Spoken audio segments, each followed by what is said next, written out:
యోగాతో బరువు తగ్గటం సులభం కేవలం 21 రోజుల్లో.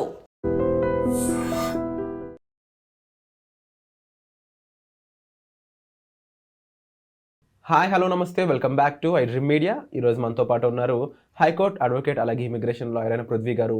ముఖ్యంగా అమెరికాకు సంబంధించి అలాగే దౌత్యపరమైన సంబంధాలు అయి ఉండొచ్చు, స్టూడెంట్ వీసాస్ అయి ఉండొచ్చు, అంతేకాకుండా H1B వీసా, అలాగే ఇది యూఎస్తో పాటుగా యూకే అలాగే ఆస్ట్రేలియా, దీనికి సంబంధించిన ఏ విషయాలు కావాలన్నా కూడా పూర్తి వివరాలు మనకి ఇచ్చే పర్సన్ పృథ్వీ గారు. అలాంటి పర్సన్తో ఈరోజు మనం ఇంటర్వ్యూ. ఈరోజు వచ్చేసి మనం ఏం డిస్కస్ చేయబోతున్నామంటే లేటెస్ట్ అప్డేట్స్ అమెరికా నుంచి చూసుకున్నట్లయితే స్టూడెంట్స్ సంబంధించి వాళ్ళ వీసా గురించి, అండ్ కొంతమంది ఈ J1 వీసా ఏదైతే కొలాబరేటివ్ కోర్సెస్ ఉంటాయో వాటికి సంబంధించిన ఓపీడీ టైం తగ్గించడం, ఈ రెండు మెయిన్ విషయాలపై ఈరోజు మనకి ఇన్ఫర్మేషన్ ఇవ్వబోతున్నారు. సో పూర్తి వివరాల కోసం మీరు చివరి వరకు ఎపిసోడ్ చూడండి. నమస్కారం సార్. నమస్తే. సో ఫస్ట్ ఆఫ్ ఆల్ మన ట్రంప్ తీసుకొచ్చే లేటెస్ట్ అప్డేట్స్ అన్నీ చూస్తుంటే చాలా క్రిటికల్గా ఇంకొంచెం టైట్ చేసుకుంటూ వెళ్ళిపోతున్నారు ప్రతి ప్రాసెస్ని కూడా. సో ఈ ప్రాసెస్ ఇప్పుడు ఏదైతే కొలాబరేటివ్ వీసా J1 వీసా మీద ఓపీటీ తగ్గించారంట, దాంతోపాటుగా ఇంకొన్ని విషయాలు మన స్టూడెంట్కి సంబంధించి ఉన్నాయి వీసాకి సంబంధించి. సార్ ఓవరాల్గా ఈ రెండు అప్డేట్స్ ఏంటి, దాని గురించి మనకు కాస్త ఎక్స్ప్లెనేషన్. విరాట్, ఇప్పుడు ఉండేటువంటి స్టూడెంట్ వీసా సంబంధించినంత వరకు ఒక ప్రపోజల్ తీసుకురావడం జరిగింది. ఒక ప్రపోజల్ తీసుకొస్తే అది కాంగ్రెస్ ఒప్పుకుంటుందా లేదా, కాంగ్రెస్లో అది పాస్ అవుద్దా, బిల్ పాస్ అవుద్దా లేదా అనేది వేరే విషయం. ఎందుకంటే యాజ్ ఆఫ్ నౌ అక్కడ గవర్నమెంట్ ఎంప్లాయీస్ని విఆర్ఎస్ తీసుకుని తప్పించడంతో already government employees no pen no tool already declare చేశారు. ఆల్మోస్ట్ ఆల్ ఎక్సెప్ట్ ఈ హెల్త్ సెక్టర్స్లో తప్ప మిగతా అన్ని గవర్నమెంట్ సెక్టర్స్ ఈ రోజున ఎవడు పని చేయట్లేడ. కాంగ్రెస్ అది అప్రోచ్ చేస్తుందో లేదో చూడాలి మనం. కాంగ్రెస్ ఓటింగ్ చాలా ఇంపార్టెంట్. ఎందుకంటున్నారంటే ఈ స్టూడెంట్ వీసాకి వచ్చేసరికి పెద్ద డెవలప్మెంట్స్ అన్నది అక్కడ ఉండేటువంటి ఏ పొలిటికల్ పార్టీ ఒప్పుకోదు. ఈ యూనివర్సిటీస్కి రిలేటెడ్ అయి ఉంది. ఆల్రెడీ టాప్ 10 యూనివర్సిటీస్లో ఒక 7 to 8 యూనివర్సిటీస్ అమెరికాలోనే ఉన్నాయి. ఆ టాప్ 10 యూనివర్సిటీస్ గ్రేడింగ్ ఎట్లా వస్తుందంటే ఇంటర్నేషనల్ వైజ్గా వాళ్ళకి ఇచ్చే ఎమ్యూనిటీస్ బట్టి వస్తుంది. ఇప్పుడు ఈ యూనివర్సిటీ ఉంది, ఇప్పుడు JNT యూనివర్సిటీ ఉంది. JNT యూనివర్సిటీలో టాప్ 10లోకి రమ్మంటే దానికి ఒక ప్రమాణాలు ఉంటాయి. ఒకటికి వచ్చేటువంటి డిసిప్లిన్ సబ్జెక్ట్ ఏదైతే ఉందో దానికి ఎంతవరకు వీళ్ళు ప్రోత్సాహకాలు ఇస్తున్నారు, ఎంతవరకు యూనివర్సిటీస్ ఆర్ గివింగ్ ప్రమోటింగ్ ఆ సబ్జెక్ట్ డెవలప్ చేస్తున్నారు దాని మీద ఉంటుంది.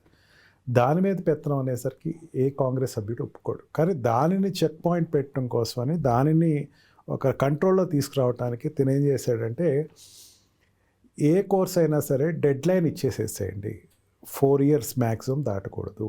ఎవరైనా సరే US వీసా కోసం వెళ్ళిన వాళ్ళు, FN వీసాలతోటి ఎడ్యుకేషన్ పర్సూ చేయాలనుకున్న వాళ్ళు అక్కడికి వెళ్ళి కేవలం 4 years. ఈ డిఫికల్టీ ఎక్కడ వస్తుందంటే ఒక్కొక్కసారి యూనివర్సిటీస్ షిఫ్ట్ అవుతూ ఉంటారు, ఒక్కోసారి కోర్సెస్ షిఫ్ట్ అవుతూ ఉంటారు, మళ్ళీ వాళ్ళకి న్యూ ఏరియా స్టార్ట్ అవుతూ ఉంటుంది. అక్కడ మళ్ళీ వీళ్ళు స్టార్ట్ చేస్తారా మళ్ళీ, లేకపోతే వాళ్ళు కొత్త కోర్స్ స్టార్ట్ చేయాలంటే మళ్ళీ 4 years లేదు, వితిన్ ద టైంలోనే కంప్లీట్ చేసుకోవాలి. ఈ డిఫికల్టీస్ చాలా ఉన్నాయి. మెయిన్ ఎందుకు తీసుకొస్తాడు అంటే బికాస్ అక్కడ యూనివర్సిటీకి నీకు ఫైనాన్షియల్ ఫండింగ్ తగ్గించాలి అనే ఉద్దేశం అనేది తను ఎక్స్ప్రెస్ చేస్తున్నాడు. బట్ ఇండైరెక్ట్గా చూస్తే అతను ఈ అబ్రాడ్ నుంచి ఇండియాకు వచ్చేటువంటి వాళ్ళకి మూలాలు ఎక్కడున్నాయన్న దాని మీద టచ్ చేయటం మొదలుపెట్టాడు. మొన్న H1B వీసా మీద భారీ ఎత్తున సుంకాలు వేయటం, $1,00,000 కట్టండి, ఉంటే ఉండండి లేకపోతే వెళ్ళిపోండి అని చెప్పటం.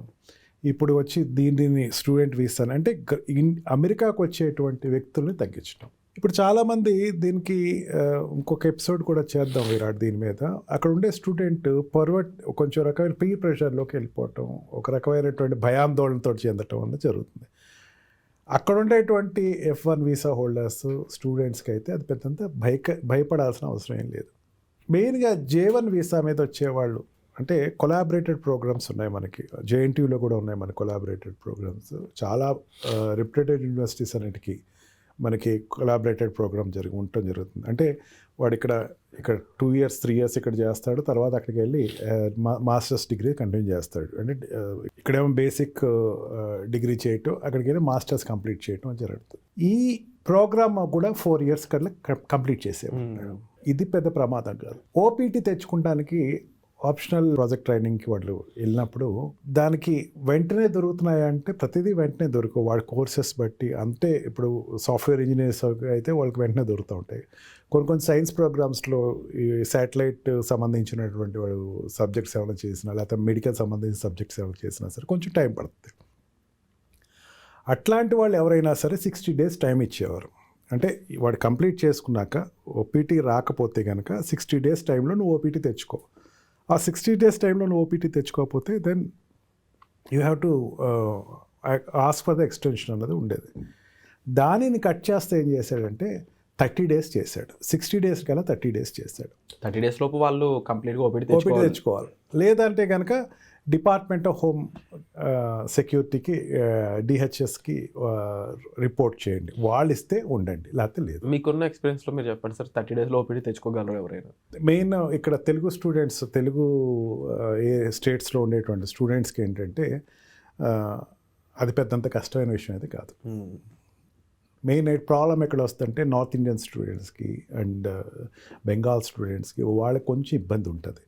మన వాళ్ళందరూ కూడా మ్యాథ్స్ ఓరియంటెడ్ స్టూడెంట్స్ ఎక్కువ మంది ఉంటారు, సైన్స్ ఓరియంటెడ్ స్టూడెంట్స్ ఎక్కువ మంది ఉంటారు. నార్త్ ఇండియా సైడ్ వాళ్ళు ఏంటంటే ఓపీటీకి తెచ్చుకుంటాక మెయిన్ సైన్స్ అండ్ మ్యాథ్స్ వాళ్ళకి అడ్డు వస్తూ ఉంటుంది. నాకున్నటువంటి అనుభవంతో ఎక్కువ నాకు వచ్చేటువంటి ప్రాబ్లం వల్ల ఇది ఎవరైనా నాకు రిఫరల్ వస్తూ ఉంటే నార్త్ ఇండియన్ స్టూడెంట్స్ నాకు రిఫరల్ కనపడుతూ ఉంటుంది. వాళ్ళు కొంచెం ఇబ్బంది పడుతూ ఉంటారు. మాకు ఓపీటీ రాలేదండి, ఓపీటీ వీఆర్ డ్రైవింగ్ అని, ఎనీథింగ్ ఎనీవే ఏదైనా సరే మనం అక్కడ ఉండేటువంటి యూనివర్సిటీస్కి కొలాబరేటివ్గా ఉండి, యూనివర్సిటీస్లో ఉండేటువంటి అక్కడ అసోసియేషన్స్ తోటి ఎక్కువ మనం రిలేటెడ్గా ఉండి, ప్రొఫెసర్స్ తోటి కనుక మనం వాళ్ళతో ఎక్కువ మ్యాచప్ అవుతా, వాళ్ళతో ఎక్కువ మనం ఇంటరాక్ట్ అయితే పెద్దంత కష్టమైతే నేనైతే అనుకోను. OPT is not a big thing as such. Challenge. మొన్న ఒక ఇంటర్వ్యూ చేసాం మనం ఐడ్రీమ్లోనే. ఒక స్టూడెంట్ పట్టుదలతోటి ఐఓ వీసా తెచ్చుకున్నాడు. Is it not possible? Everything is possible. కాకపోతే ఏంటంటే నువ్వు అక్కడ దేనికి వెళ్ళావు, ఆ ప్రమాణాలకి నువ్వు ఖచ్చితంగా ఉండి, నువ్వు ఇంకా లెర్నర్వే, నేను ఇంకా రిలాక్స్ అయిపోయి ఎంఎస్కి వెళ్ళాను కదా, ఇంకా నాకు అయిపోయింది, I can enjoy my life అన్న వాడికి రాదు. సో డెఫినెట్లీ ఎవరైతే హార్డ్ వర్క్ అండ్ డెడికేషన్ పెడతారో వాళ్ళకి టైం కన్స్ట్రైన్ అంత ఇష్యూ అవ్వదు. అండ్ ఆల్సో మెయిన్ ఏంటంటే అక్కడ ఉండేటువంటి ఫియర్సమ్ ఇష్యూస్ ఉంటాయి. మనకి మెయిన్ ఏంటి తెలుగు స్టేట్స్ వాళ్ళకి ఏంటంటే ముందుకు చొరవగా ముందుకు వెళ్ళటం అనేది కొంచెం బ్యాకింగ్ ఉంటుంది ఎక్కువ.